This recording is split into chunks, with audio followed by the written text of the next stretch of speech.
Somebody asked me, I was in Los Angeles, and they said, so, is punk started in New York or London or England? And I was like, yeah, I know it's really hard to say. And then people still are, the big debate. But somebody in the audience said, I think it was really Iggy and the Stooges who really started punk. And I think that might be true. Um, but who's to say? It doesn't matter. There was so much great music from um, both scenes. Just but I loved early shows. I loved early Talking Heads, Blondie.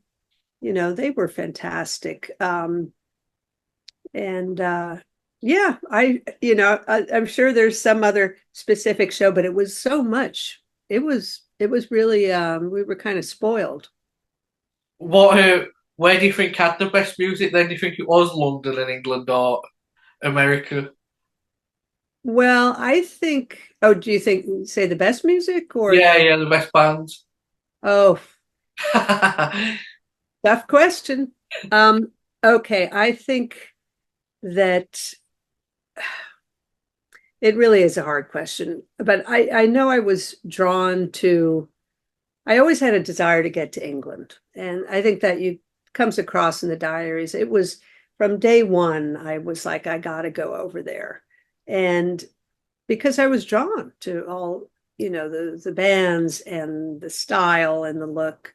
And at that point, I had never been to England. And so it was kind of a real, I was on a mission. I was on a mission.